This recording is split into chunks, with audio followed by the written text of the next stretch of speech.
Salam əziz izləyicilərim. Demək, bu günlərim yenə bizim yanımıza belə bir A160 nömrəli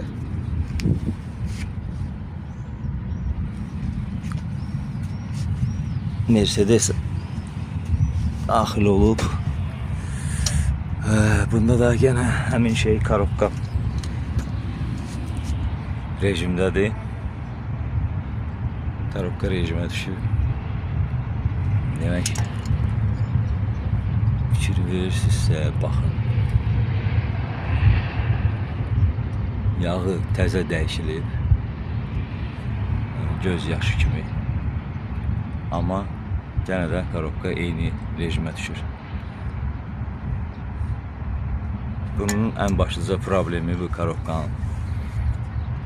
Korobkanın plata hissəsi bizim maşının, bu model maşının katalizator demək, qluşitelin, qazanın çox yaxın bir məsafəsindədir, bildiyiniz kimi. Əlavə ona istilik verir. Yəni bu maşın bir balaca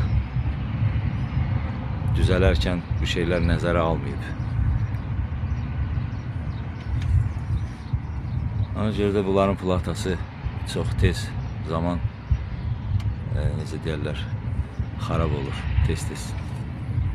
Biz bugün bunu açıb yeni bir plata ilə əvəz edəcəyik.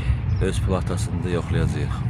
Düzələrsə öz platasını düzəldib yerinə təzədən bərpa eləyib qoyacağıq.